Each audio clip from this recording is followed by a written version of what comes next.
Hi and welcome to another episode of the Getting Things Done podcast. I am Morten Røvik and I am with my good friend and colleague Lars Rothschild Henriksen here again from the GTD Nordic. ¿Qué tal, amigo? Hi, Morten. Happy to be back. Good to see you as always, and looking forward to recording another episode for our listeners and viewers. If you have not listened to our podcast before, the goal for us is to help you learn GTD or become even better GTDers, and as always, we hope that these episodes support you in that. If you are new to GTD or would like a refresher on the 5 steps, then we recommend you go back and listen to episodes 1 through 6 of the podcast to get an introduction to the basics of GTD. This is episode number 59 of the podcast, and today we'll be talking about a topic that I was sure we had covered way back, but apparently not. No, we had not. That topic is areas of focus and responsibility. And we will cover that in depth today, so that if you are new to this concept, you will see how it fits into the horizons of focus and to the methodology as such, and how you can use that in creating an overview of everything you're committed to do something about, at least areas that will birth something you will commit to do something about. So, but before we get there, I want to talk about something I've not told you I will talk about. So this is Morten from the sides coming. I try to throw you off your balance by introducing a new way of saying hello or how are you. I've noticed, yes, you have, and I'm sure our listeners also have seen this, and I probably killed some ears to some people where I try to pronounce your language. So I would like to invite people to send us an email to podcast@gtdnordic.dk with at least your country where you're listening from and how to say hello, and please keep it clean, because I will say that on air, and I would prefer not needing to Google that before. So keep it clean, and if you think I will pronounce it wrong, please add a little soundbite. You can do it from your phone, you can do it by your iPhone, just do our voice memo and send that memo to me with the name of whatever you want me to say, and please again keep it clean. So podcast@gtdnordic.dk with whatever you want me to try and throw Lars off with, a greeting from your country, which we have not seen yet. We have a lot of listeners from a very distant reaches of the world, almost everywhere, which is super cool. So if you have, I haven't covered your language yet, please let me know, and I'll give it a shot. So yeah, I'll be looking out for if we get a sort of an explicit sign, the E on Apple Podcast. We know that we apparently said something we shouldn't have. Yeah, but let's but keep it clean, people. We have okay. Sure we have nice listeners. GTDers are the nicest people on earth. So exactly. Okay, that aside, Lars, areas of focus, they are part of the horizons, the focus, horizons of focus model of getting things done. So just for the listeners, I think that I will give a brief overview. You can dive into the areas of focus and we can look at them more in depth. But, we have 2 axes in getting things done. We have control, where the 5 steps of getting things done comes in. Capture everything that has your attention, clarify what it means to you, organize it into a system, reflect and review that system on a regular basis, and then engage. That's the 5 steps of getting things done. And we have then the horizons aspect, where we lift the gaze to where you want to be in life. Where will you like to, your life to lead you? Where is your preferred purpose of life? What would you like to do, etc.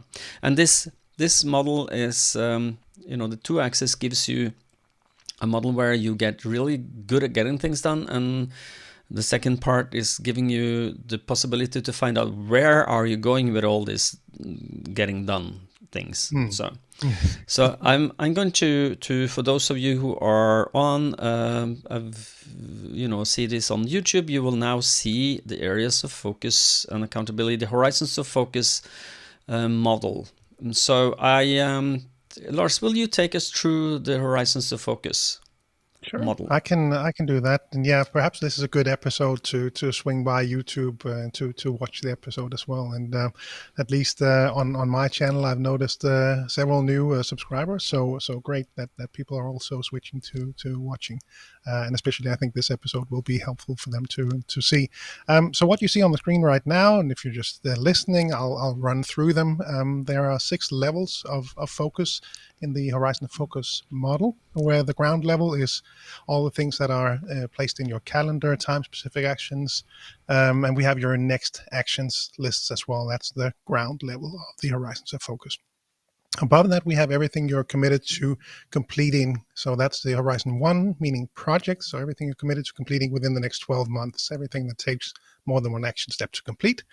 That's what we're looking at from that perspective. Then Horizon 2 is the one that we'll dive into today, which is areas of focus and accountability. What are you committed to maintaining at certain standards, both from a work perspective and at home as well, covering both those spheres of your life. Above that, we have Horizon 3, goals and objectives. So looking a bit further into the future, where projects are limited to around 12 months, then what if we look a bit further into the future? Where do you want to be? What are the goals that you're aiming towards? Again, both personally and professionally, those go on Horizon number 3.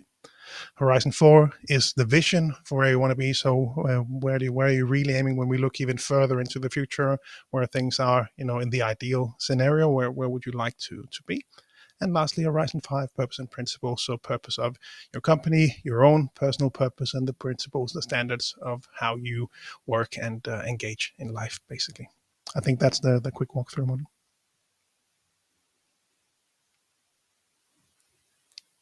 And it seems that I lost you. You've not lost me, but I have muted myself. There we are again. Zoom syndrome. No, I was saying that that was a very good and accurate description of the Horizons of Focus model. And we are going then to zoom in on the Horizons of Focus and accountability. And when I describe this, I describe the areas of focus and accountability.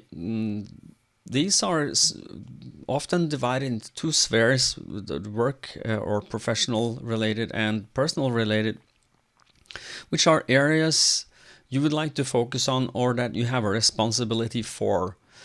And these areas, and this is a little important, people, listen up, because a lot of people that I coach don't understand this. They put areas of focus on their project lists. Don't do that. Please. I'm now trying to save you money, because you don't need me for coaching you if you get this. Oh yeah, but probably you do. But hey, I will save you these pennies by saying that if you are putting, having a map somewhere written down, we will show you how to make this a little later. If you make this, the areas of focus and accountability are areas where you will birth projects. These areas of focus and accountability, when you look at them, you will say, I'm not happy with this area. I'm not maintaining this at a standard I'm comfortable with.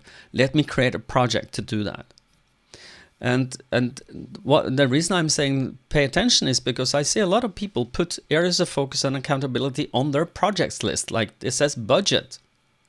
Okay, you may be responsible for the budget, but what budget? The budget as the whole thing, that's an area of focus. But if you have budget and then says budget 2022 finalized, then suddenly there's a project that has a start and an end, and there is a desired outcome with a project verb. So the difference of areas of focus and projects are the fact that areas of focus don't have next actions connected to them, but they will give birth to projects to maintain that area. Do you have anything to add to that description, Lars? Something that can help people understand? Yeah, no, I think that makes sense, and I do see that as well. That you can sometimes tend to mix these areas of focus into projects, and I've seen that with the coaching clients and seminar participants as well. That this can certainly happen, and it's coming back to having a a clear project list and the value of that, it really helps to move these to a different map, basically. So taking them out of the projects list, having a separate place to store these. You can still group them if that makes sense for you to group your projects by areas of focus, and that can certainly be a way to organize your projects list. But seeing them as two different things, I think, is critical here. Yeah, just imagine that they are folders, and inside the folders you have files. So the areas of focus are folders, and then the projects are files. So and you can't, a folder can never be a file, and a file can never be a folder. Just by the nature of it. So let's dive into this further. Let's go to, and I will show another slide now, which is areas of focus professional. And this is a mind map that we show people when we do the level 2 training. I'm actually doing a level 2 training now, today, tomorrow, and the day after tomorrow, virtual one. And that's why this is very close to my attention right now. So this is a way to mind map out your areas of focus. It's a way to get it out of your head, actually. So, but some people don't like mind maps. They are uncomfortable with them. I don't know how to use them, but it is really just a tool to get ideas outside. And for some people, myself included, it has been really helpful doing this as mind map. How do you see people doing this when they're not doing mind maps, Lars? Have you seen people do it as lists? And I certainly recognize it, and that was actually one of the takeaways for me from the level 2 seminar, was just a reminder to use these mind maps, because I did notice a clear shift in my ability to get things out of my head. This more free format, just draw a new line, just write something there. Something else came up, right? I'll draw a new line, write something there. It just seemed like a more free way to get things out of your head. So it was certainly helpful for me to write it this way. But you could, if you wanted to make a list instead, then you can certainly do that as well. But for me, it was really helpful actually to really try to draw this out as a mind map. That worked really well for me. And I would tend to really. We all have habits of how we do things, how we write things down. I was really focused on, I like my list, and this is one list, and then there's one item on the list, and on the next item, and the next item, and that kind of thinking. And it was really just helpful for me to draw it out in this way instead. So hopefully that makes sense for people to try that out as well. Yeah, and I just want to, if you are not familiar with the mind maps, try it out. I suggest just have a pen and paper and just start making write something, me in the circle, that's your name, and then make a circle around that and start to say, what am I responsible for at work? And then trying to map that out. Just try, play with it, see if it's rings a bell or makes you release some energy, positive for this. If not, go use it. Make a Word document maybe instead, and make the first topics that comes to mind as the header of the documents. So the training development committees, or bullets or whatever could work. So you can still format and move things below, so you still have a relationship between them. But think of it as nested, like you said, headers, and then bullet points under, and then maybe sub bullets under there. So if we follow this mind map further on, so this is an HR professional who has training and development committees, organization development, etc., and then follow her path of opening up her areas of focus. And now we added on training and development, best practices, R&D, training resources, etc. And this is a way to just get everything out there that you have responsibility for. And at the last level here, she is responsible for some personnel, 5 people that she is responsible for. And the idea here is to map what areas of focus and accountability you think you have. And one of the things I've seen is that a lot of people, when they write this, they understand, oh gosh, I'm overcommitted. And I say, yes, you are. Have you seen that? Yeah. Yeah, it's such an interesting perspective to try and draw and get an overview of that and see where does all my work come from? Where does it come from? And also to flip it around and say, okay, so what am I actually doing that does not perhaps fit this outline?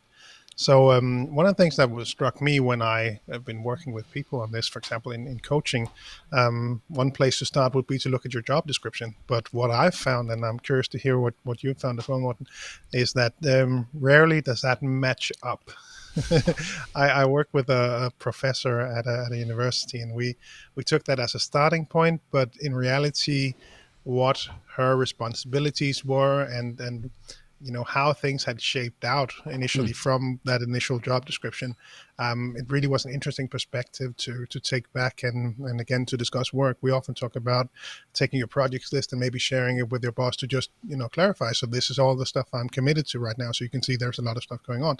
Mm. Another perspective that's really interesting is this areas of focus, Mm. where it's it's in several cases I found that these didn't really match up with the original job descriptions, or at least there were many more moving parts than the job description might have shown. I don't know Yeah. if what your experience is, one. I have exactly the same. Is that a lot of people, there's a mismatch between what their job description says and what they're actually doing, and that's welcome to the knowledge workers reality. This is how it works, because you're hired to do a job, and then suddenly it morphs into something different, and you get some more responsibilities because some person thinks that he or she can do this, do a good job. Let's give he or she this in addition. So, but my thinking here is that when you map this out and do it as honestly as you can for things that you really think that this is my professional areas of focus, and then take this with you to your boss and ask if this is correct. Does this match with your bosses, your superiors, definition of what you're supposed to engage your time in? And I would say that especially if you understand that I have overcommitted myself because I can't deliver on all these areas of focus, and my projects is, they are not in good shape for this. I don't have projects for a lot of these areas of focus. And if that happens, then you have a way to have a conversation with your boss that is constructive, where you can show your boss, this is what I think I am, accountable for, and it's too much. What need to go for me to have good days? That's my take on this. Do you have something to add to that, or? Yeah. But there are so many different ways we could look at this and how we could use it. I just had a coaching client that actually where we quickly drew this up, and he brought this with him to his new boss, and it gave them a really nice sort of platform to discuss how he was spending his time. So one perspective is certainly to look at these different areas of focus and see how much time to actually spend on these different ones. What is actually taking up my time? Also, if we look back at the threefold nature of work, the different types of work, all the unplanned work, where does that show up, for example, and how much of that time is actually, how much of that area of focus is taking up my time based on unplanned work? So I think this can trigger some really, really interesting discussions. And perhaps for those out there listening who are entrepreneurs and work with multiple businesses, I've seen this from several entrepreneurs, also some that I have coached, that once we started doing this, well, instead of just these different areas that we see now on screen, it was different businesses, and under each of those businesses there were this and this and this and this area of focus. So it really became a significant map, and also just helped highlight that, wow, if I have I probably have 24 hours in my day just as just the next guy, but this triggered actually for in both of those cases that come to mind, that they closed down businesses, that they simply saw that the time I spend on this, the amount of time that I invest on a weekly or maybe even daily basis to make this run, all things considered, and also taking into consideration the personal sphere, this just did not work for them. So it can really trigger some big and impactful thoughts. Yeah. The idea of these maps are just to show you what you've committed to do something about. and the areas you need to maintain. And if you understand that, hey, I have overcommitted myself, then that's a good thing. It's never a bad thing to realize if you made a mistake, or if you made, and I would say that committing is one of the if you have a knowledge workers sin register, this will be on that. Would you say that together with time optimism is probably the two worst, stress drivers in the world, that you overcommit and you are time optimist, then this is the roadmap to burnout. So, which we also have an episode for. So if you're on the route there, look in the registry. I'm sure Lars will make a note to link to that, because if you are, this is a way to map out what do I have a responsibility for, and is that accurate? Is that good for me? And you can have that discussion with yourself and those around you, so it helps you. Avoid. It really gives you clarity. And also, I think for those of you working perhaps in bigger companies, but at least in a company where you've been for a while, because I do see a tendency that when you move from one position to the next, it really just, letting go of all the previous areas of focus and responsibility, that can be difficult. I remember that back from my days as well as an IT consultant, where we would work with clients, and you'd come across some people that you worked with that were really, really busy, and looking at the work that they were supposed to do, it was pretty clear that there was something else going on. And that was often because they were such a knowledgeable and helpful person that they would often sort of, we can still go and ask Thomas to see if we can get his feedback on this. I know he left that position 3 years ago, but he's still the smartest guy when it comes to compensation planning or whatever it might be. So keep that in mind as well if you try to draw out your own. I do agree with you. This is what I find. I also see. I've done a couple of coachings with two or three different coaching clients who were in between two jobs, or they had two jobs. Where they were at the time in between. They're migrating from one job to another, and to have a map of what I've had and what I have, and then it's also easy to let go of what you had. So if you make two branches, one old job, one new job, it's easier to then just cut the old job off when you're finished, and then if somebody asks you, you can decide whether do I have time or not, or is it within my interest, or do I want to make the extra effort necessary to help my colleagues in my old job. So building on that, I think also I'm reminded of, I think it's in Making It All Work, the book also written by David Allen, where I think he refers to a handover from one GTDer to the next in this transitional period. I believe it's from the perspective of the projects list, but it could, having this list, this mind map or whatever shape it might be in, it would be so valuable to walk through. Yeah, imagine that you are replacing a person going out, in child labor or changing job, or at least you are coming into a predefined,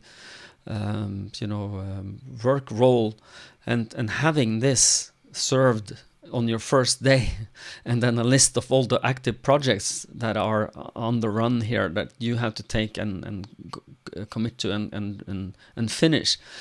The handover process is so much more elegant when you have this, wouldn't you say? Absolutely. Yeah, no doubt.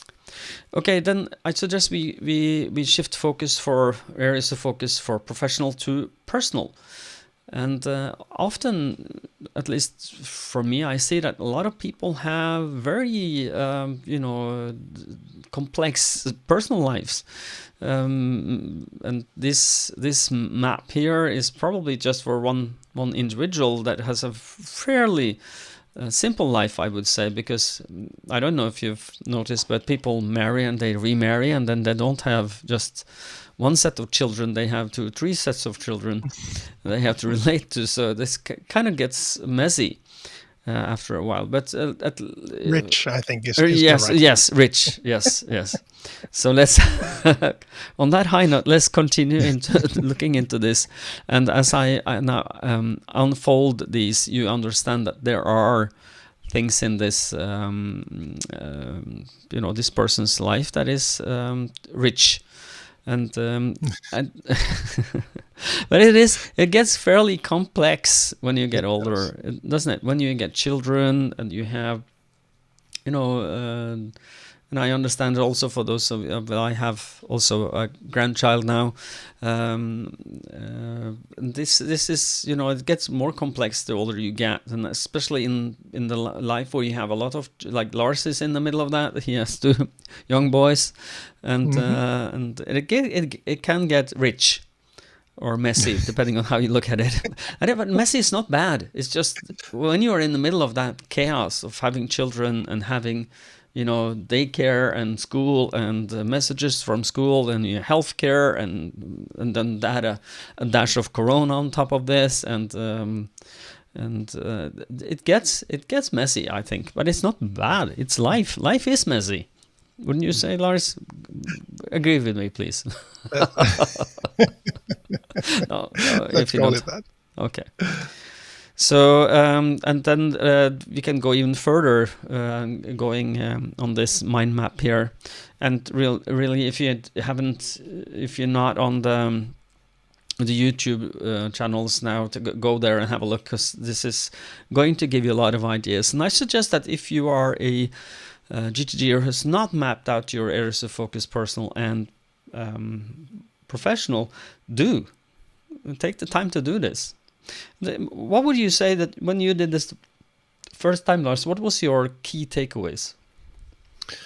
What was my key takeaways on this? I think taking a step back, actually, attending the level 2 seminar really made a big difference. I think, level 1 as well, but where I was at already in my GTD journey, the level 2 really made a big difference, and mainly natural planning model, but especially also these areas of focus really just added a significant new layer, and really, added some angles, had some value that I just had not seen in the GTD system before. And it might just have been that taste of the higher horizons, where I was, started off with GTD and really focused very much on projects, next actions, and really just let life take me wherever it took me. I just grabbed the things that showed up and completed them, and then I got to some really nice, cool new places. But it was really important to get this areas of focus into play as well, and getting that overview, especially as a founder of a company, and as a father, and setting some standards for myself for these different areas. That was just so essential, really, to get this map built out for me. So I think one of the things that it helps me with today, and that's really also core to the areas of focus, is to feel good about all the things that are going on. Or if there's one area that you're not comfortable with, that does not, you don't look at that area and say, that's good, there's something, I need to do something about this, and that brings in the projects that you mentioned, or perhaps just the next action to check in on something to see that things are actually where they should be. And I think, especially coming from this the personal one, one of the things that I had not seen before in the work that I had done with GTD was this depth that you could go into with these areas of focus. I think I might have had an idea of these sort of overall areas of focus that we start off with before you start to dig deeper into each of them. And for me personally, one of the things that I like to highlight is, for example, in relation to my boys. So like you said, 2 young boys, 3 and 6, things that I focus on in relation to them. That's I really like that part of the areas of focus map that I have on my sort of personal level. So for my oldest boy, it's he started school some months ago. How's he doing when it comes to friends? Activities, playing soccer, playing badminton. How's his development? We like to play around with the letters and things like that to make sure that he's having fun with that. He's also what we from a GTD perspective would call high mover. So the Kairos cognition version, he has a lot of energy. So how can we help him with that, for example? I like to be reminded about that every time I bring up this map, that it can sometimes be when let's calm down, let's have a nice and calm evening, and sometimes it's just not possible. So how can we help him in that sense instead of that becoming an argument, for example, which it might as well have been if that wasn't on my radar, to see if we could sort of angle that differently.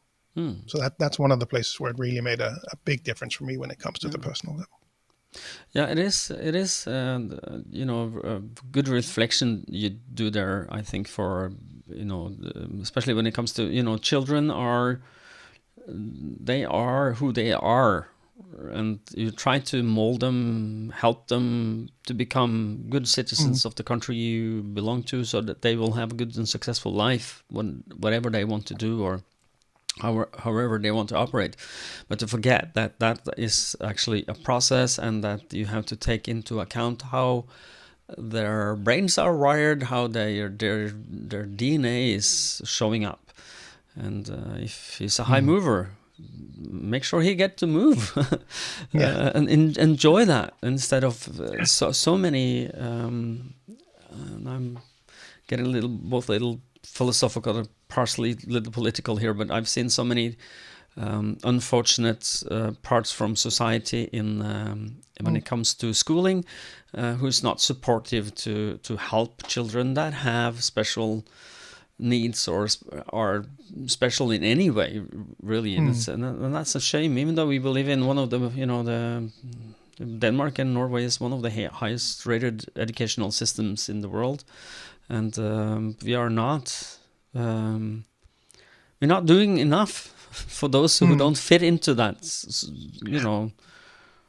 what do you call that, a square peg in a round hole. So, exactly. What we do with the square pegs. So enough. Exactly. Try to support that, and also I think having two kids, you could maybe tend to start off thinking, okay, so we'll just do a rerun of version number 1, like anyone else who has more than one child. How's that working out for you? It's not the same. It's just these are two different children. So again, that would be different from my youngest as well. So that's just, again, helpful filter and perspective to put on the life that I live. I just want to touch on one thing, because I feel that we are, I will give you a chance to answer that after, but one of the things that I see that a lot of people don't put on their areas of focus or accountability when I coach them, or I get a chance to see their system, is themselves. It is very easy to not focus on you. So that remember to put you somewhere there, so that your personal development, your health, your one thing I would highly recommend, that you have a category for yourself that's called fun, or things I like to do, things that gives me energy, things that I hang out with friends, or I don't know what gives you energy, or what takes your fancy, but make sure that you are not forgetting that. Have you seen the same thing, Lars, when you coach people, that they forget themselves, they're focused on everybody externally? Does that happen? I think that's certainly the case. I think it helps when you do these areas of focus for yourself. Part of them will tend to show up. So when you see the example, I don't know if that happens when people learn GTD on their own necessarily, but especially when we walk through this exercise in the level 2 seminar, when people see this, there's something about health, there's something about hobbies, things like that. I have one on my list that also, I would say it probably surprises people that it's on the list, and it probably shouldn't. I have one area of focus called enjoy life, and it's that's probably the same thing that you're angling at. So I added this because my dad passed away when he was 63, so just before retiring, and making sure that you enjoy life as it progresses. That's what that entails for me. So just like you said, what do you enjoy doing? So some of the things on my list, like personal creativity development, GTD obviously is on my list on a personal level as well. I like to do some DIY things at the summer house and build some electronics and play my piano and spend time with the family in nature is also on that list, for example. Yeah. And just on that topic as well, or at least related to that, one thing that my wife and I added to the areas of focus list this summer when we did our joint review together, we added some things that we wanted to have sort of a shared focus on. I don't know if this is just something I came up with in the moment, or if it's something that other people have worked with. But what did we want to focus on now? So that's things like more nature, more go camping or hiking, more exercise with the boys, more adventure was the 5 things that actually showed up on that list. So just to share with the listeners and viewers some different perspective as well that might work for them. And as you would show your areas of focus professional to your boss, maybe you want to do that on the personal side as well. Show it to your boss. Yeah, if you dare. Shared lists are good and bad. They can be dangerous. I know that from personal experience. No, I know that from a lot of let's say people that attend a level 1 seminar and then show up for the level 2. If they have, they often have stories where I got this really cool way of working, and look at this list, and we can just add lists to what we need to do around the house. I'll share this with you, and then da da da da da. So more things suddenly showed up. Yes. I think send things to my inbox and I will process them is a good idea. I will clarify and organize them, and then maybe they will be on a someday maybe list. It's a good idea. So yeah, exactly. No, but to do this exercise, if you've done this with on your personal level with you in focus, that is create a mind map of your personal areas of focus and accountability, discuss that with your spouse, your partner, and ask, are we in agreement on this? This is my responsibility, and this is, maybe you want to map out yours as well, so that we are, because I see this all the time. We talk to people who are in and that's friends, and that's people, in general that I meet at least, say that my wife or my husband, he doesn't do this and she doesn't do that, and there is areas of arguments could be instead converted to areas of focus and accountability. What areas are you responsible for? Is it really me? Do I have a responsibility to pick up the towel from after I've from the floor, or is it you? And to have that mapped out and discussed, that could be also release some positive energy, hopefully. And in that discussion, if you're really daring, you can go into look at standards. So what are the standards?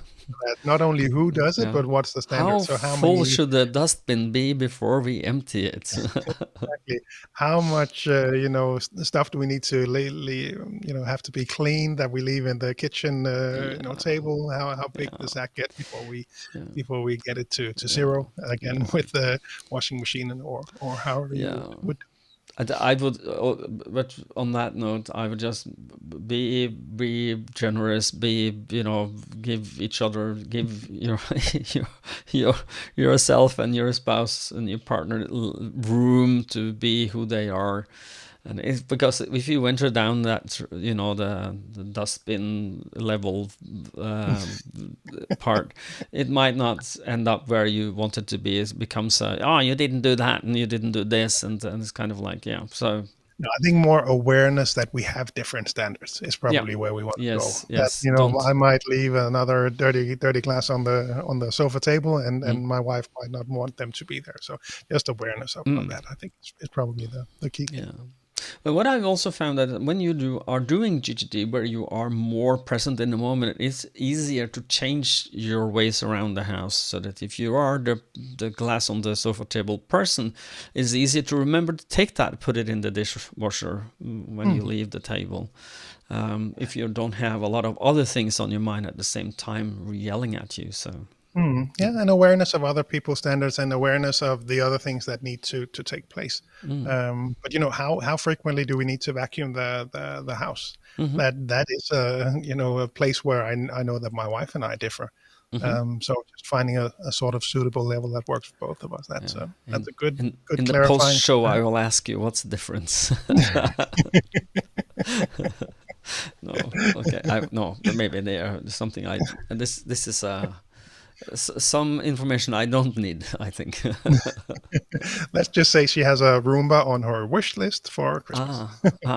Yes, I also have one of those, but that's because it's it's easy, and there are some really good ones that now we are diverging from the other topic, but good robo cleaners.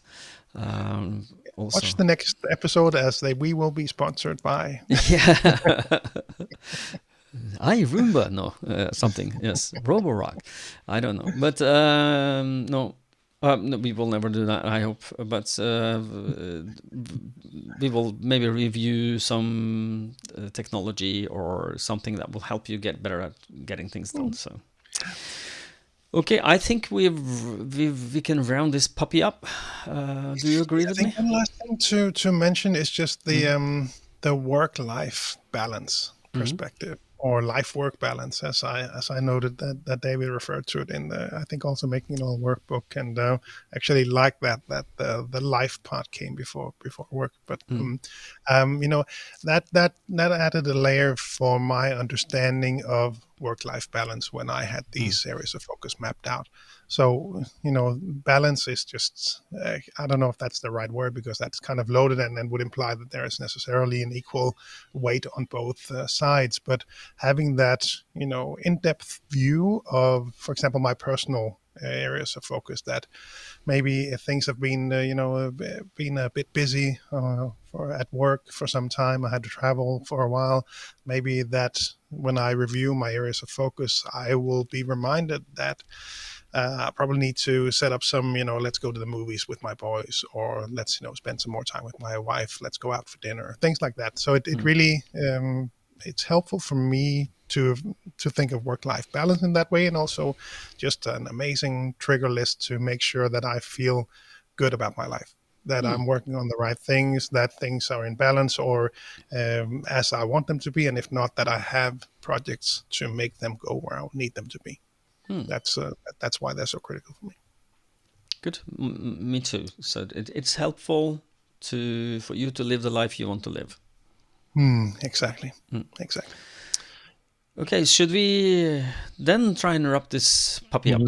Let us wrap up this rich or complex / messy discussion with a quick reminder for you to head on over to gtdnordic.com. If you are based in the Nordic region, have a look around and find your local country website. On that site, you will find all of the news articles, links to the different services that we offer in each of those countries, links to groups on social media where natives discuss the methodology, etc. And of course, all of our offerings with speeches, coaching, and seminars, both physical and virtual. If you're outside the Nordics, gettingthingsdone.com is the place to go to find your local partner. And if you're not already watching, perhaps you are now, that today we spent a bit of time on the visual side of things. But if you're not, we just want to remind you that we have both our YouTube channels where we'll be posting these, so you can watch them there. Links to those in the show notes as well. And thanks to those of you who recently subscribed. Lastly, as always, we really hope that you find these episodes valuable. If you do, we really appreciate if you share the episode with a client or rate us in your podcast player. It really helps the discoverability and hopefully then helps more people learn GTD and get the benefits that comes with it. Indeed. Thank you so much for listening and watching, if you were watching. At least you're listening. So until next time, stay safe and stay organized, something like that. And productive. And productive and messy. Stay messy. Exactly. Okay, take care, guys. Thank you. Bye-bye. Bye-bye.